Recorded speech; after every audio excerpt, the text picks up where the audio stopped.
कसं काय पब्लिक, मी खरील ट्रॅक्टरवाला. तर गाईज तुम्हाला आज ट्रॅक्टरवाल्याची कंडिशन सांगतो कसं आहे काय नाही. तर आपण डिझेल वगैरे तर घेऊन आलो बघा. हे आपलं डिझेल डबा आहे इथं.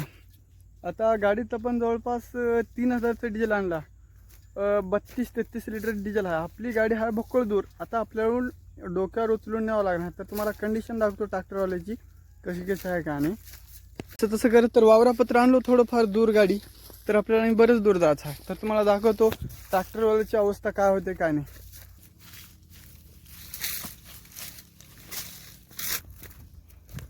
तिथं थांबून एक दम घेतलं बघा. इथं एक स्टेप. तर थोडं दम घेऊन निघू आपण गाडी. तर गाईस डिझेल वगैरे टाकणं तर कंप्लीट झालं बघा. आता आपण निघले घराकडे. बघू शकता एक ट्रॅक्टरवाल्याची हालत अवतार कसं राहते एक ट्रॅक्टर राहण्याची. तर गाईस डबा वगैरे घेतलं बघा. आता चल आपण शेताकडे लेबरला जा.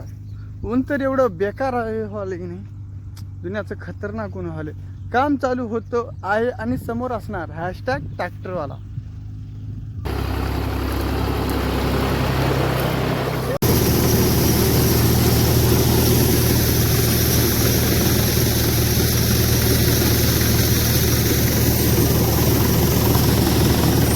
गाइस पानी की वजह से खेती का इतना नुकसान हुआ कि नहीं, तुमको बताते देखो. तुम समझो जैसे कि खेत में से लाने रोड पे वो एक ट्रिप हो रहा, वो गधों से लाना लग रहा.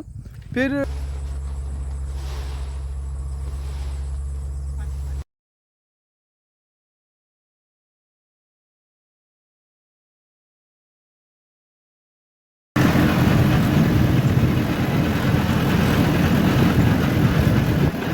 गाड़ी तो खाली करना हो गया कंप्लीट. फिर मिलेंगे अपन अगले ब्लॉग में. बाय.